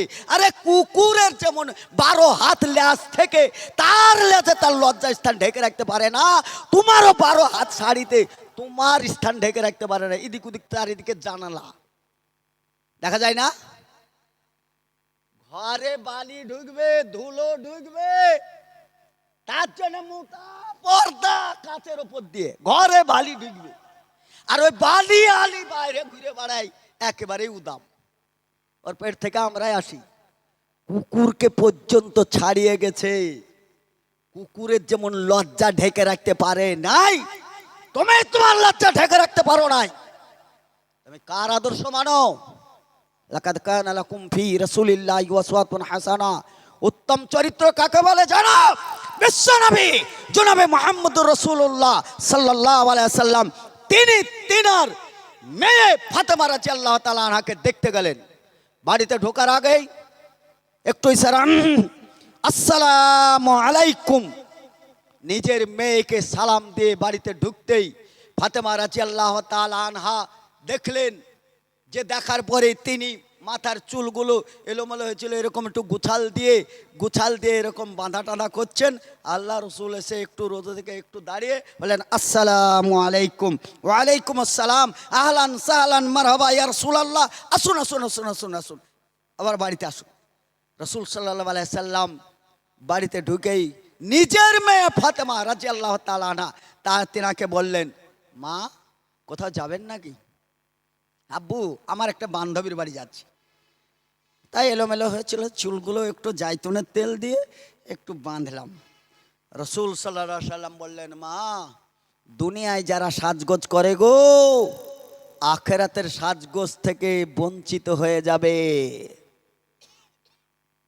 দুনিয়ায় যারা সাজগোজ করে তারা আখেরাতের সাজগোজ থেকে বঞ্চিত হয়ে যাবে।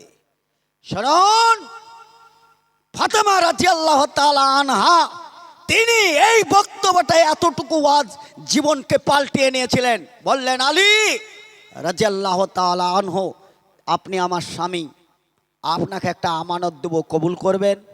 বলে, আপনি আমার সঙ্গে কোনোদিন খারাপ ব্যবহার করেন নাই, কোনোদিন আমার সঙ্গে অন্যায় ব্যবহার করেন নাই, একটা আমানত দেবেন তো, রাখবো না মানে কি?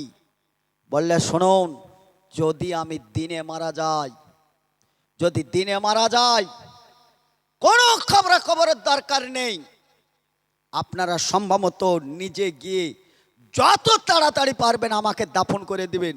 রাত্রে যদি মারা যায় তাহলে পারে কাউরের দরকার নাই, রাতারাত্রি মাটি দিয়ে দেবেন, কোনো অপেক্ষা নয়। বলে, কেন?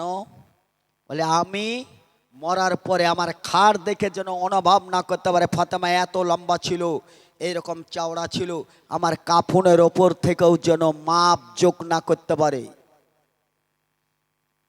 এত একটা বক্তব্যতে তাদের জীবনকে বদলে নিয়েছেন। তেনারি স্ত্রী আয়েশা রাদিয়াল্লাহু তাআলা আনহা তিনি বলেন, আমার স্বামীকে মাটি দেওয়ার পরে আমি আমার ঘরে এইরকমই, আমি বাড়িতে যেমন ব্যবহার করতাম, যেভাবে চলাচল করতাম, এরকমই করতাম। আমার বাপ আবু বকর সিদ্দিক রাদিয়াল্লাহু তাআলা আনহু তিনাকে মাটি দেওয়ার পরে রসুলের ডান পাশে আমি স্বাভাবিকভাবে যাওয়া আসা করতাম। ওমর রাদিয়াল্লাহু তাআলা আনহু হাফসা রাদিয়াল্লাহু তাআলা আনহার পিতা অর্থাৎ সতীনের আব্বু, তাকে বাম দিকে মাটি দেওয়া হয়েছে। আয়েশা রাদিয়াল্লাহু তাআলা আনহা বলছেন, আমি জীবনেও কোনোদিন বিনা চাদর বা ওড়না বা হেজাব ছাড়া আমি ওই কবরের পাশ দিয়ে যাইনি। মরা মানুষ দেখে তেনারা পর্দা করেছে, আর আজকে তাজা মানুষ দেখে ডান্স দিয়ে বেড়াচ্ছে। আপনারই বিটি তারা নাকি শিক্ষিতা, তারা উচ্চ শিক্ষিতা। ওরা তার শিক্ষার অভাব নেই, শিক্ষিতা এত, তার হাতে রাখি বাঁধতে বাঁধতে বাঁধতে বগল পর্যন্ত একবারে রাখি বেঁধে ছেড়ে দিয়েছে। ভালোবাসা দিবস। ভারতবর্ষে বাস করতে হলে, সম্প্রীতির দেশ, এই দেশে বাস করতে হলে ভালোবাসার দেশে বাস করতে হবে, ভালো সম্প্রীতি রেখে বাস করতে হবে। গোটা ভারতবর্ষে একটা ছুটির দিন করেছে, ভ্যালেন্টাইন্স ডে, অর্থাৎ প্রেম দিবস। যে যাকে পারবে চুমা দিবে, চুমার দিবস, চুমার প্রতিযোগিতা দেখেন নাই? একবার চুমার প্রতিযোগিতা, ছেলে আর মেয়ে চুমা প্রতিযোগিতা ছিল। ইংল্যান্ডের এইদিকের কে বলে ফার্স্ট হয়েছে, 3 দিন 3 রাত মুখে মুখ ভিড়ি দিয়ে চুমা দিয়েছিল, খাওয়া দাওয়া বন্ধ করে দিয়ে প্রতিযোগিতা। আর তার প্রতিযোগিতা আজকে আপনার মেয়ে আমার মেয়ে আজকে কিনা তো গোলাপ ফুলটা নিয়ে যে ফেসবুকের প্রেমিকের হাতে দিচ্ছে, আই লাভ ইউ।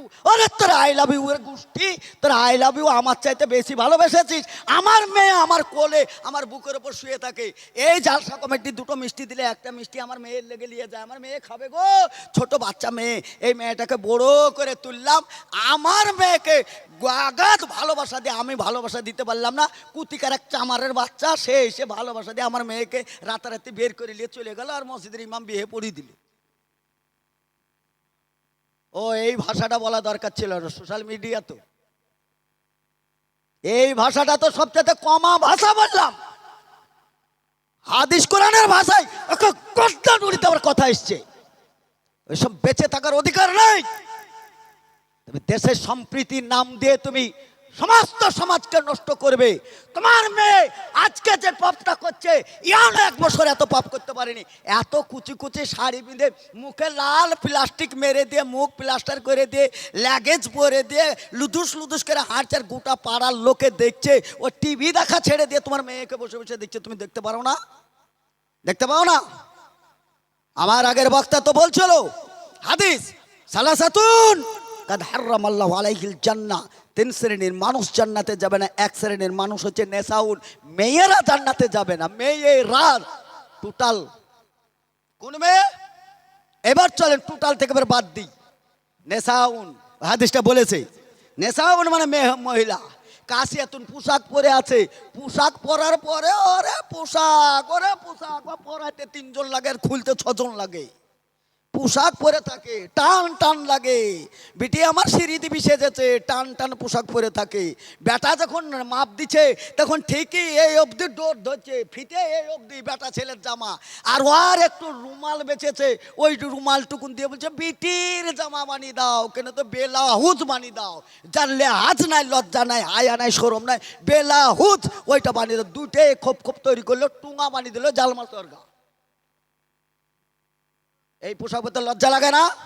আরে আমি সেই লোকটা, সামনাসামনি হোক আর পিছনে হোক, কথার মধ্যে একটাই থাকে, আমি দায়িত্ব পালন করতে এসেছি। এই দায়িত্ব কে দিয়েছে?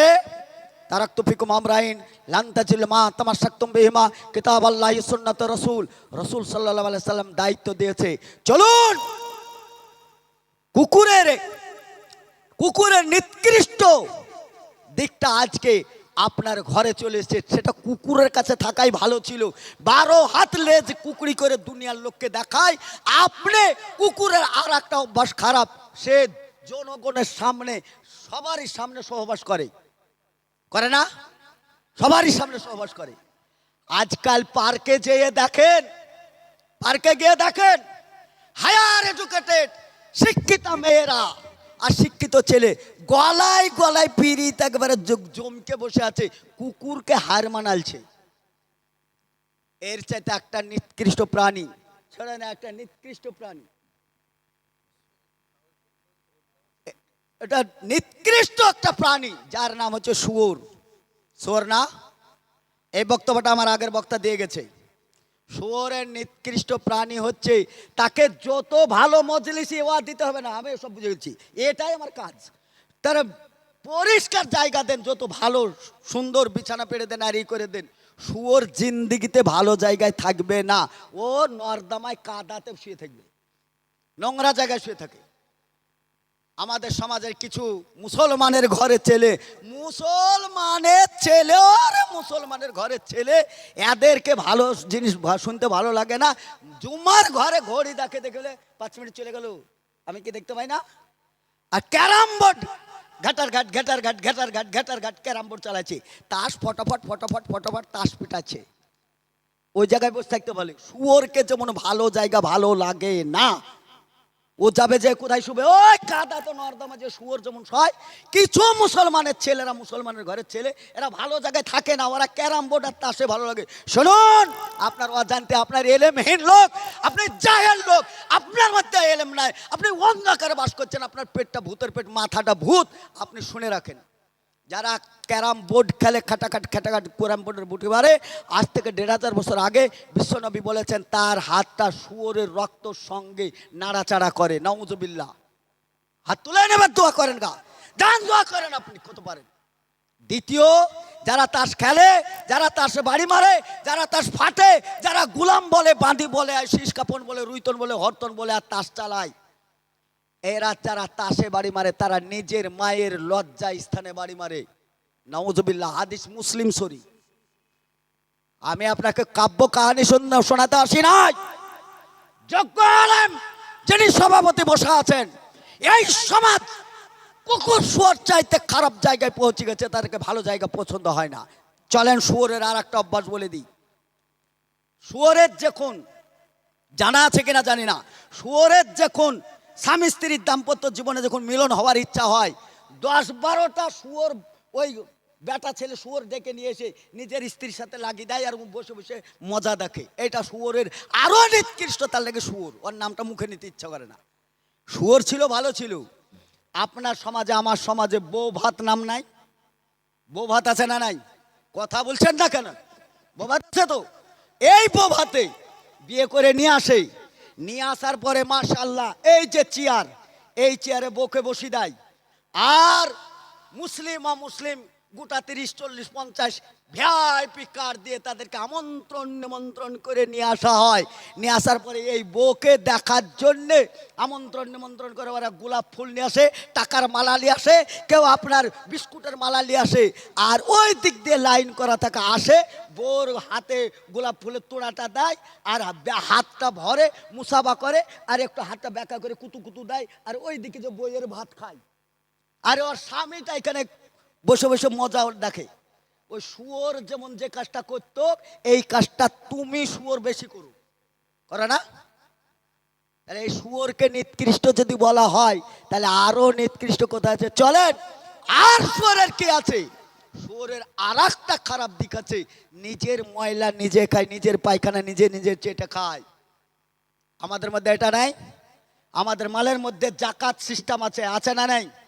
ওই জাকাত না দিয়ে নিজের মাল নিজে গিলে খায়। শুয়োর যেমন নিজের পায়খানা খায়, তুমি তো ওইরকম পায়খানা তুমিও খাও। কোথায় থেকে পাওয়া যাবে এটা? কোরআন বলেছে, পুরাপুরি আর বলছি না, বক্তা পিছনে, উলাইকা কাল আনাম বাল হুম আযাল। আল্লাহর এবার ভাষা নিয়ে এসছে, বলছে, আল্লাহ বলছেন, দেখো এতক্ষণ সোহেল সালাফি যে বক্তব্যগুলো রেখেছে, যা রেখেছে সম্পূর্ণ আমার দেওয়া বক্তব্য রেখেছে। আল্লাহ রাব্বুল আলামিন বলছেন, শুয়োর কুকুরের চাইতে নিকৃষ্ট তারা যাদের কাছে দলিল পৌঁছানোর পরে তারা অমান্য করেছে, এরা শুয়োর কুকুরের চাইতে নিকৃষ্ট।